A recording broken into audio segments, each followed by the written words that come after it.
My name is Sarah, I'm 32, and last Tuesday I watched my sister Maya's face crumble when she realized the successful woman stepping out of a brand new Porsche 911 Turbo S was me, the sister she'd completely ignored for 3 years.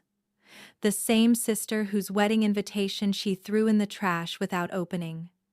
The same sister she called pathetic for choosing love over family approval. But here's what Maya didn't know: that $200,000 car was just the beginning of my revenge story, and karma was about to teach our entire family a lesson they'd never forget. Hey everyone, before we dive into this wild family drama, I'm curious, where are you watching from today? If you've ever dealt with family members who only show up when they want something, this story is going to hit different. Make sure to hit that like button if you're ready for some serious family karma, and don't forget to subscribe, because trust me, you won't want to miss how this revenge unfolds. Let's get into it. To understand how we got here, I need to take you back 3 years to what should have been the happiest day of my life. I was marrying David, a wonderful man who happened to be a mechanic. Not a fancy corporate lawyer or doctor like my family expected, but someone who loved me unconditionally and treated me like a queen every single day. My family, especially Maya, had different ideas about what my life should look like. Maya was the golden child, Harvard MBA, six-figure salary at a tech startup, designer, everything, and a social media presence that made her look like she had the perfect life. Our parents, Linda and Robert, practically worshipped the ground she walked on. They'd brag about her achievements at every family gathering while barely acknowledging my existence. I worked as a librarian at the time, making modest money but genuinely happy with my quiet life. David and I had been together for 4 years, and he proposed with his grandmother's simple gold band because it was all he could afford. I loved that ring more than any diamond because it represented real love, not status. When I announced our engagement, the family reaction was exactly what I expected and feared. Maya rolled her eyes so hard I thought they might fall out. "Sarah, honey, are you sure about this? I mean, a mechanic. What about your future, your children's future?" The condescension in her voice made my stomach turn. Mom tried to be diplomatic but failed miserably. "We just want what's best for you, sweetheart. Maybe you could wait a little longer, see if David's situation improves." Dad just grunted and went back to his newspaper, which was somehow worse than outright disapproval. But Maya's reaction was the cruelest. She launched into this lecture about how I was settling and throwing my life away for someone who would never amount to anything. She said David was probably only with me because I was easy and had low standards. Every word felt like a knife to the heart. The worst part, she said all of this in front of David when he came to pick me up that day. I watched this amazing man's face fall as my own sister tore him apart. He didn't defend himself, just stood there taking it because he respected me too much to cause a scene with my family. That night he asked if maybe we should postpone the wedding, give my family time to come around. I told him absolutely not, we were getting married with or without their blessing. Planning the wedding became a nightmare. Every vendor conversation, every decision, every moment that should have been joyful was overshadowed by my family's disapproval. Maya would make snide comments about our budget choices. When I showed her my dress, a beautiful but simple gown I'd found for $300, she laughed and said, "Well, I guess it matches the groom." Mom kept suggesting we have a small ceremony and save money for more important things. Dad offered to pay for the wedding only if we'd consider a longer engagement. Every conversation felt like they were trying to talk me out of marrying the love of my life. The final straw came when I hand-delivered wedding invitations to their house. I'd spent weeks making them myself, wanting every detail to be perfect despite our tight budget. Maya took hers, glanced at it, and literally threw it in the kitchen trash can right in front of me. "I won't be attending this mistake," she announced. "And I think Mom and Dad shouldn't either. This is embarrassing for our family." I stood there, frozen, watching my sister dispose of what represented months of planning and dreams. Mom and Dad said nothing, not one word in my defense. Their silence spoke volumes. "Fine," I said, my voice surprisingly steady. "But don't expect me to pretend we're a happy family after this. Maya shrugged. Honestly, Sarah, you're being way too dramatic. This is just tough love. Someday you'll thank me for trying to save you from this disaster. I walked out of that house, knowing something fundamental had broken between us. But I also felt a strange sense of liberation. For the first time in my life, I wasn't going to beg for their approval or try to make them proud. I was choosing my own happiness. Our wedding day was small but perfect. David's family welcomed me with open arms, and our friends filled the church with genuine love and laughter. My parents didn't come. Maya didn't come. And honestly, their absence felt like the best wedding gift they could have given me. No snide comments, no disapproving looks, no drama, just pure joy and celebration. Standing at the altar, looking into David's eyes, I made myself a promise. I was done trying to earn love from people who couldn't see my worth. I was going to build an amazing life with this incredible man, and someday, somehow, I'd prove to all of them just how wrong they were about both of us. I had no idea that someday would come sooner than I thought, or that it would involve more money than any of us had ever dreamed of. But first, I had to survive 3 years of complete family silence while building something extraordinary from nothing. The 3 years following my wedding were simultaneously the most painful and transformative of my life. My family's silence was deafening. No phone calls on birthdays, no holiday invitations, no acknowledgement that David and I even existed. Maya's social media showed a constant stream of family gatherings, dinners, and celebrations that we were deliberately excluded from. It hurt more than I wanted to admit. But something beautiful happened in that silence. David and I thrived. Without the constant weight of family disapproval and judgment, we discovered who we really were as a couple. David's mechanical skills weren't just a blue-collar job like my family assumed. He was genuinely gifted with engines and had an innovative mind that saw solutions others missed. About 6 months after our wedding, David started talking about an idea he'd been developing. He'd noticed inefficiencies in how auto shops managed their inventory and scheduling systems. Coming from a family of mechanics, he'd grown up seeing the same problems over and over: parts ordered incorrectly, scheduling conflicts, customer communication breakdowns that cost shops money and reputation. What if there was an app that could streamline all of that, he'd say, while sketching diagrams at our tiny kitchen table. Something that could track inventory in real time, predict what parts would be needed based on seasonal trends, automatically schedule maintenance reminders for customers, and integrate payment processing. I encouraged him. Completely. While my family saw a simple mechanic, I saw a brilliant problem solver with intimate knowledge of an industry ripe for technological disruption. We started researching app development, spending our evenings learning about coding, user interface design, and business development. David taught himself programming languages while continuing to work full-time at the garage. I used my research skills from the library to study market analysis, competitor apps, and potential patent issues. We were a team in the truest sense, pooling our strengths and working towards something bigger than either of us could achieve alone. The development process took 2 years and every penny of our savings. We lived on ramen and clearance, groceries, drove our beat-up Honda until it literally couldn't run anymore, and turned down every social invitation that cost money. While Maya was posting Instagram stories from expensive restaurants and vacation destinations, David and I were coding until 2 a.m. and dreaming of changing an entire industry. I'll never forget the night David finished the first working prototype. It was crude and basic, but it worked. We tested it at his garage, and even his skeptical boss was impressed by how much time it saved on routine tasks. That's when we knew we had something special. Finding investors was the next challenge. David's lack of formal education and my librarian background didn't exactly scream tech startup founders to venture capitalists. We were rejected 17 times before finally finding an investor who saw the potential in our idea rather than focusing on our pedigree. Mike Chen was a former auto shop owner turned angel investor who understood exactly what problem we were solving. "This could revolutionize how independent shops operate," he said after our presentation. "You're not trying to fix something from the outside, you actually understand the industry from the ground up." He invested $50,000 for a 15% stake in our company Autoflow Solutions. It wasn't huge money, but it was validation that our idea had real value.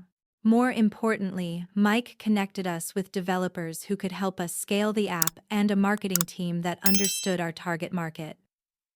The first year after launch was a roller coaster. We signed our first 10 shops within 3 months, but then hit a plateau that lasted for 6 frustrating months. I went back to work part-time at the library to help with expenses while David focused on customer feedback and app improvements. The breakthrough came when one of our early customers, a chain of 5 auto shops in Texas, reported that our app had increased their efficiency by 35% and customer satisfaction by 40%. They wanted to invest in us and help us expand to other multi-location businesses. Suddenly, everyone wanted Autoflow. Independent shops, small chains, even some franchise locations started adopting our system. Our monthly recurring revenue grew from $3,000 to $30,000, then to $100,000. We hired our first employees, other people who understood that innovation could come from anywhere, not just Silicon Valley. David quit the garage and became our full-time CTO. I left the library to handle business operations and customer relations. We moved from our tiny apartment to a real office space. For the first time in our lives, we had not just financial security but actual wealth building. The irony wasn't lost on me. While my family had written us off as failures, we'd quietly built something extraordinary. Every month our revenue grew, every new customer validated our vision, and every milestone proved that their judgment had been completely wrong. But I didn't reach out to them. Pride, hurt, and honest uncertainty about their motivations kept me away. If they couldn't love and support us when we had nothing, why should I share our success with them now? David often encouraged me to extend an olive branch, but I wasn't ready. Some wounds needed time to heal, and some relationships needed to be rebuilt on new terms. Little did I know that our success was about to become impossible to hide, and that Maya's materialistic nature would force a confrontation I'd been avoiding for 3 years. The Porsche sitting in my driveway was about to change everything, but not in the way I expected. 2 weeks ago, David surprised me with something I never thought I'd own: a brand new Porsche 911 Turbo S. Not because we were showing off, but because Autoflow had just been acquired by a major automotive software company for $12.8 million. After paying back investors and taxes, David and I were looking at a life-changing amount of money. "You deserve this," he said, handing me the keys in our driveway. "You believed in this crazy idea when no one else would. You worked 18-hour days without complaining. You chose us when your own family wouldn't." The car was beautiful, sleek, silver, and completely surreal. I'd gone from worrying about gas money to owning a vehicle worth more than most people's houses. The acquisition had happened quickly. Our app was processing over $2 million in transactions monthly for auto shops nationwide, and bigger companies had taken notice. When the offer came, it was so far beyond our wildest dreams that we initially thought it was a joke. David and I sat in our lawyer's office staring at contracts with numbers that didn't seem real. "Are you sure this is actually happening?" I whispered to David during the signing. "Pretty sure," he grinned back. "But if I'm dreaming, don't wake me up." We'd agreed to stay on for 2 years to help with the transition, which meant steady executive salaries on top of the acquisition money. Suddenly, we weren't just comfortable, we were wealthy. Not private jet wealthy, but never worry about money again wealthy. The Porsche was David's idea of celebrating, but I was terrified to drive it. What if someone I knew saw me? What if people thought we were showing off? What if my family found out about our success through gossip instead of directly from us? "Sarah," David said gently, "you've spent 3 years hiding from your family's judgment. Don't start hiding from success too." He was right, but old habits die hard. I'd become so accustomed to living quietly, avoiding attention, keeping our achievements private. The idea of driving something so obviously expensive felt like painting a target on my back. But David convinced me to take it for a drive last Tuesday. Just around the neighborhood, he said. Nobody you know will see it. Famous last words. I was stopped at a red light on Maple Street, windows down, enjoying the purr of the engine, when I heard someone calling my name. My blood ran cold when I looked over and saw Maya standing on the sidewalk outside Whole Foods, staring at me like she'd seen a ghost. For a moment, neither of us moved. The light turned green, but I couldn't drive away. 3 years of hurt, anger, and silence crashed into each other in that intersection. He was right, but old habits die hard. I'd become so accustomed to living quietly, avoiding attention, keeping our achievements private. The idea of driving something so obviously expensive felt like painting a target on my back. But David convinced me to take it for a drive last Tuesday. Just around the neighborhood, he said. Nobody you know will see it. Famous last words. Suddenly, we weren't just comfortable, we were wealthy. Not private jet wealthy, but never worry about money again wealthy. The Porsche was David's idea of celebrating, but I was terrified to drive it. What if someone I knew saw me? What if people thought we were showing off? What if my family found out about our success through gossip instead of directly from us? Sarah, David said gently. You've spent 3 years hiding from your family's judgment. Don't start hiding from success too.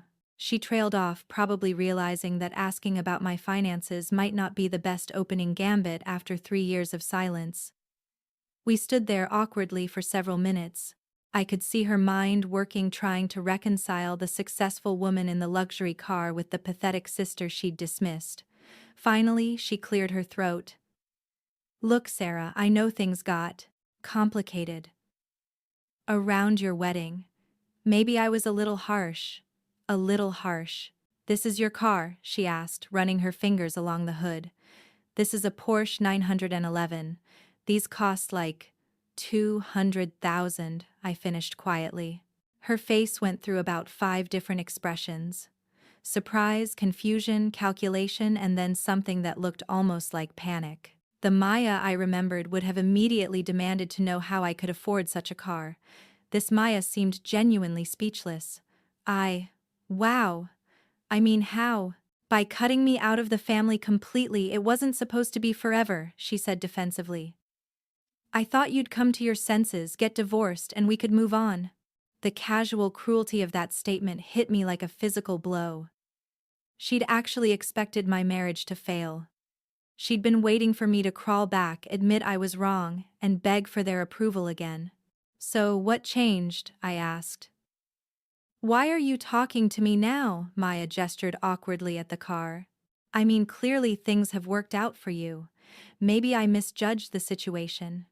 There it was. The truth we both knew, but only I was honest enough to acknowledge. She wasn't apologizing because she realized she'd been wrong about David's character or my happiness. She was apologizing because the Porsche proved we had money, and money changed everything in Maya's world. What does David do now? She asked, trying to sound casual. I mean, obviously he's not just, fixing cars anymore. Actually, he is still fixing things, I said with a smile she couldn't interpret. Just different kinds of problems. I could see her frustration at my vague answer, but I wasn't ready to explain Autoflow or the acquisition, not to someone who only showed interest when there was potential financial benefit. We should get coffee, Maya said suddenly. Catch up. I want to hear about everything. Maybe we could all have dinner, you, David, me, and Jake.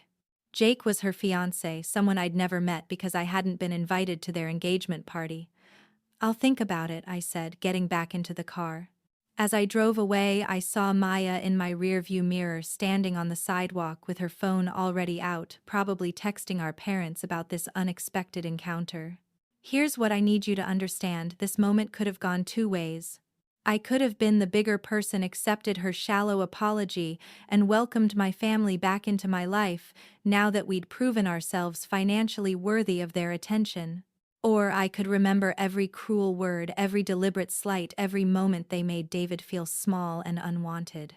I could remember crying myself to sleep on my wedding night because my own family couldn't celebrate the happiest day of my life. Guess which direction I chose? The revenge I'd been unconsciously planning for 3 years was about to begin, and Maya's materialistic nature had just handed me the perfect weapon. That evening, I told David about the encounter with Maya. We were sitting in our new living room. We'd bought a beautiful house in the hills overlooking the city, and I could see him processing everything I'd shared. "So, she wants to have dinner," he said carefully. "How do you feel about that?" "Honestly, I'm furious," I admitted. 3 years, David. 3 years of complete silence, and now that she sees I drive a Porsche suddenly, I'm worth talking to again. David nodded slowly. He'd been hurt by my family's rejection too, though he'd never said much about it.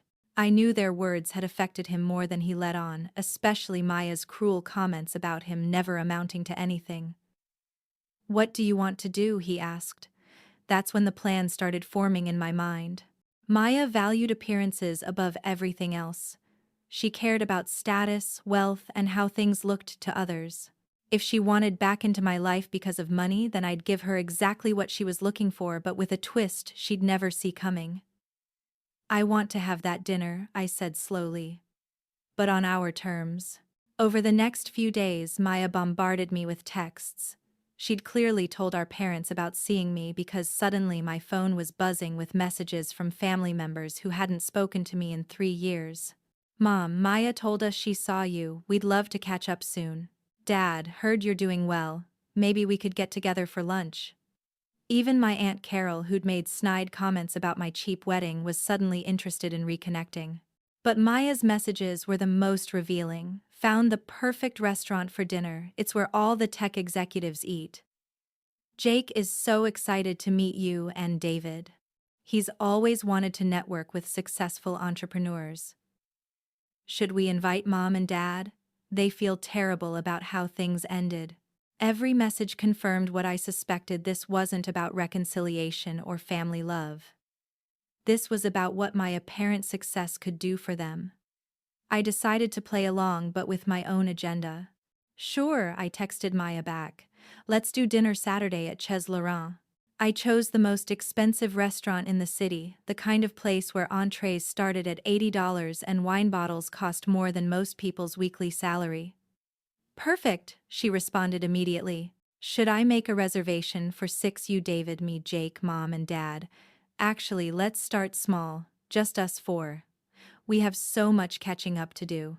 What Maya didn't know was that I'd already called Chez Laurent and spoken with the manager Marcus, who happened to be a friend from our Autoflow days. His brother owned 3 auto shops that used our software, and Marcus had been at our launch party last year. "Sarah, congratulations on the acquisition," Marcus had said when I called. "What can I do for you?" I explained the situation, my estranged family suddenly showing interest after seeing my financial success. "I need a favor, Marcus. I want them to understand exactly what they walked away from." "Say no more," Marcus grinned. I could hear it in his voice. "Leave it to me." Saturday arrived and I dressed carefully. Not too flashy, but expensive enough that Maya would notice. David looked handsome in the suit I'd bought him after the acquisition, Italian, perfectly tailored, the kind of thing my father would appreciate. We arrived at Chez Laurent first, and Marcus greeted us like celebrities. "Mr. and Mrs. Chen, your usual table," he winked at me. We'd never eaten there before, but Maya didn't need to know that. Maya and Jake arrived 10 minutes later. I watched Maya's eyes widen as she took in the restaurant's elegance: crystal chandeliers, white tablecloths, servers in formal attire. This was exactly the kind of place she loved being seen at. "Sarah," Maya air kissed my cheeks, a gesture she'd never done before. "You look amazing. That dress is gorgeous. Is it designer?" "Thank you," I smiled without answering her question. Jake was exactly what I'd expected, handsome in a generic way, designer clothes, firm handshake, and the kind of smile that didn't reach his eyes. He worked in pharmaceutical sales and clearly saw dollar signs when he looked at us. "David, right?" Jake shook my husband's hand enthusiastically. "Maya's told me so much about your success. I'd love to hear about your business sometime. I'm always looking for investment opportunities." I saw David's jaw tighten slightly, but he remained polite. Maybe sometime. As we sat down, Marcus appeared with a bottle of champagne. Compliments of the house, he announced loudly enough for nearby tables to hear. To celebrate your recent acquisition. Maya's eyes went wide. Acquisition? Oh, I said casually, didn't I mention David's company was just bought out? We're still adjusting to everything. How much? Jake asked bluntly, then caught himself. I mean, if you don't mind me asking, I'm just curious about the tech industry. David and I exchanged glances. Let's just say we're comfortable, David replied diplomatically. But Maya wasn't satisfied with vague answers. As the evening progressed, she kept fishing for details. How big was the company? Who bought it? What were our plans now? Each question revealed her true motivations more clearly. I can't believe you didn't tell us you were entrepreneurs, Maya said over her $75 stake. We could have helped with connections, networking, investment opportunities. Really? I asked innocently. 3 years ago you said David would never amount to anything. What changed your mind? Maya had the grace to look embarrassed. I was wrong, okay, I misjudged the situation. People grow, businesses succeed. I'm happy for you both. Are you? I pressed gently. Or are you just interested now because you think there might be something in it for you? The table went quiet. Jake was exactly what I'd expected, handsome in a generic way, designer clothes, firm handshake, and the kind of smile that didn't reach his eyes. He worked in pharmaceutical sales and clearly saw dollar signs when he looked at us. David, right? Jake shook my husband's hand enthusiastically. Maya's told me so much about your success. I'd love to hear about your business sometime. I'm always looking for investment opportunities. I saw David's jaw tighten slightly, but he remained polite. I smiled at Maya across the table, the kind of calm smile that comes from holding all the cards in a game your opponent doesn't even know they're playing. You're absolutely right, Maya. Family is family. And that's exactly why what I'm about to tell you is so important. I reached into my purse and pulled out a folder I'd prepared specifically for this moment. Maya and Jake watched curiously as I placed it on the table between us. David was a mechanic with intimate knowledge of industry problems and the innovative mind to solve them, but you couldn't see past your own prejudices to recognize our potential. The next document was our investment summary showing Mike Chen's initial funding and subsequent investment rounds. Jake let out a low whistle at the numbers. You raised $2.3 million in funding. He asked his pharmaceutical sales background, making him understand the significance immediately. You know the wedding you threw the invitation away for, the one where you said you wouldn't attend our mistake. Jake's eyes widened as he scanned the projections. Even our conservative estimates showed significant growth potential. The app we created revolutionized inventory management for auto shops nationwide, David explained, his voice steady but firm. We started with nothing but an idea and determination. I flipped to the next page, screenshots of our early customer testimonials and growth metrics. By year 1, we had 50 shops using our software. By year 2, it was over 300. Maya was staring at the documents like they were written in a foreign language. I don't understand. You were a librarian and David was a mechanic. I was a librarian with research skills and analytical thinking, I corrected. David was a mechanic with intimate knowledge of industry problems and the innovative mind to solve them. But you couldn't see past your own prejudices to recognize our potential. The next document was our investment summary showing Mike Chen's initial funding and subsequent investment rounds. Jake let out a low whistle at the numbers. You raised $2.3 million in funding. He asked his pharmaceutical sales background, making him understand the significance immediately. You know the wedding you threw the invitation away for, the one where you said you wouldn't attend our mistake. Jake's eyes widened as he scanned the projections. Even our conservative estimates showed significant growth potential. The app we created revolutionized inventory management for auto shops nationwide, David explained, his voice steady but firm. We started with nothing but an idea and determination. David was a mechanic with intimate knowledge of industry problems and the innovative mind to solve them, but you couldn't see past your own prejudices to recognize our potential. The next document was our investment summary showing Mike Chen's initial funding and subsequent investment rounds. Jake let out a low whistle at the numbers. You raised $2.3 million in funding. He asked his pharmaceutical sales background, making him understand the significance immediately. You know the wedding you threw the invitation away for, the one where you said you wouldn't attend our mistake. Jake's eyes widened as he scanned the projections. Even our conservative estimates showed significant growth potential. The app we created revolutionized inventory management for auto shops nationwide, David explained, his voice steady but firm. We started with nothing but an idea and determination. When was the last time any of you asked how David and I were doing? When did you ever call just to check in? You made your choice based on assumptions and prejudice, and you stuck to it for 3 years.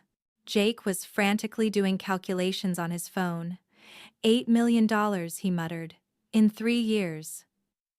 Here's what really gets me, I continued, my voice growing stronger. You're sitting here now, interested and engaged, asking about investment opportunities and wanting to reconnect.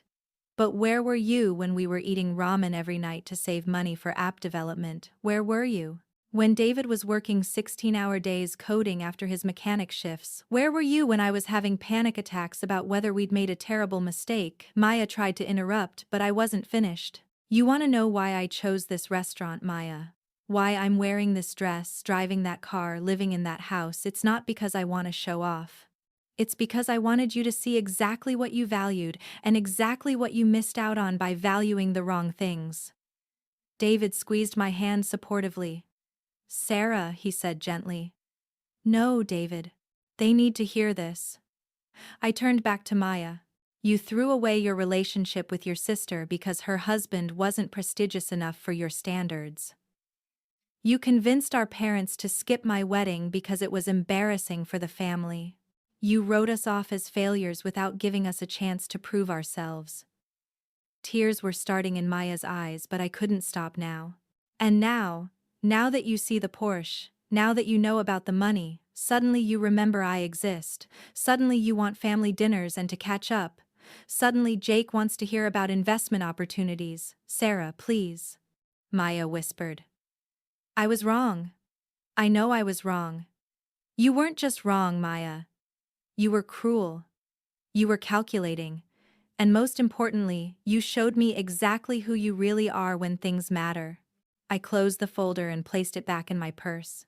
The entire restaurant seemed to be watching our table now, though I didn't care. So here's what's going to happen, I said, standing up. David and I are going to continue building our amazing life together.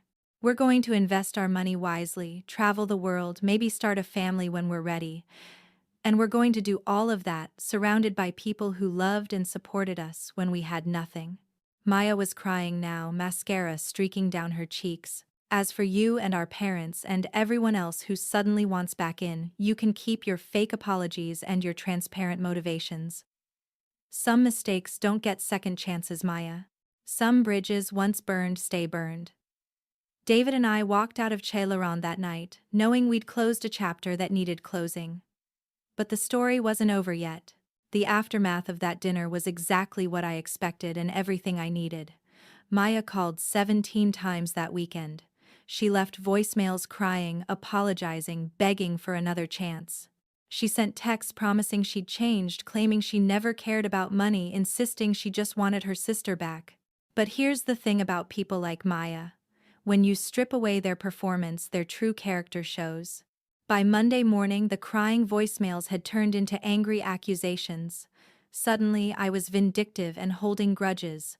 I was flaunting my success and being dramatic. The sweet, apologetic sister from Saturday night disappeared, replaced by the entitled woman who'd thrown my wedding invitation in the trash. Our parents were no better. Dad left a voicemail saying I was being unnecessarily harsh and should think about family loyalty. Mom sent a long email about how Maya was devastated and how I was destroying the family over old grievances. Family loyalty. From the people who chose to skip their daughter's wedding because the groom wasn't impressive enough for their social circle. Jake predictably sent David a LinkedIn message asking if we were looking for pharmaceutical partnership opportunities and mentioning his extensive network of high net worth individuals.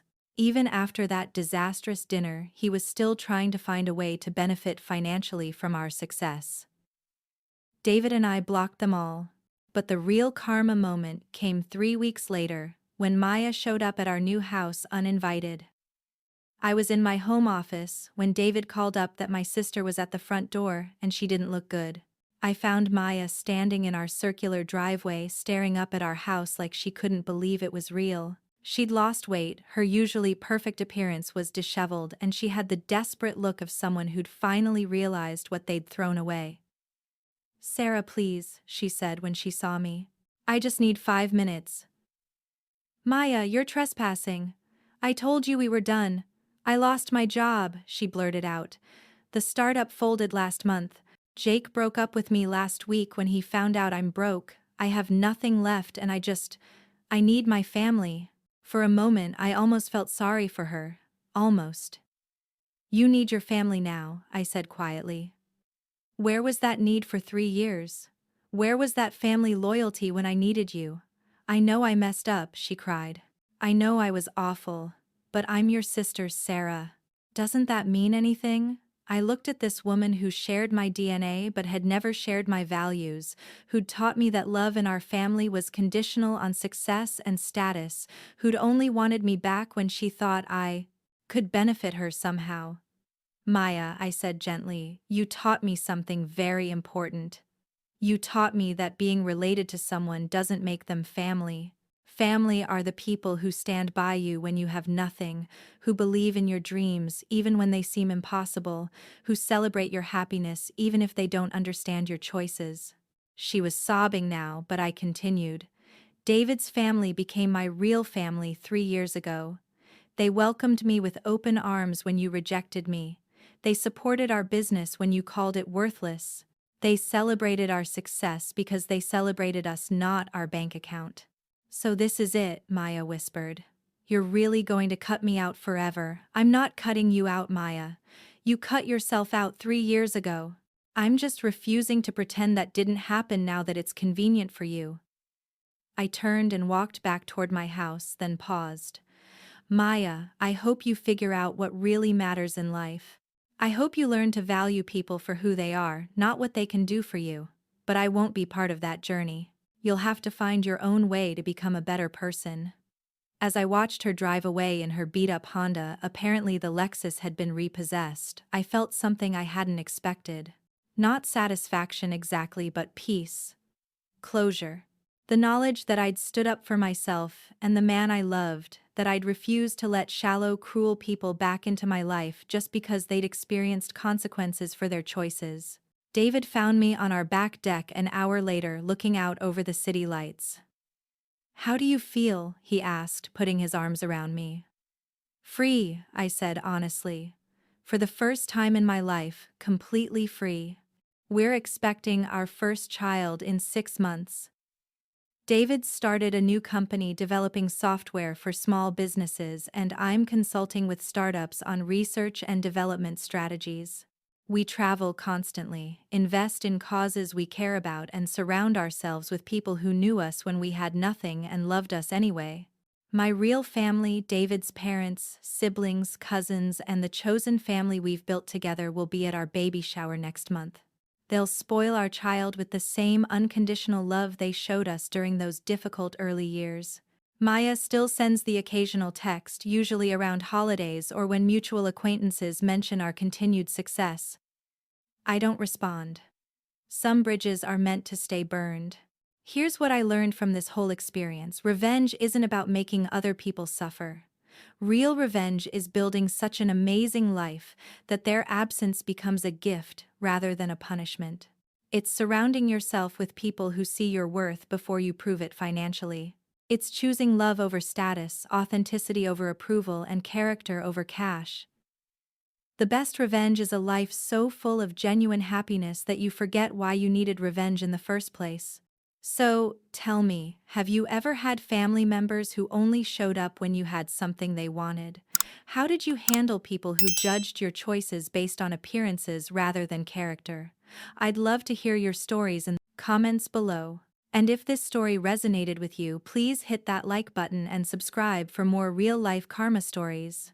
Share this with anyone who's ever been underestimated by their own family. Sometimes we all need a reminder that our worth isn't determined by other people's approval.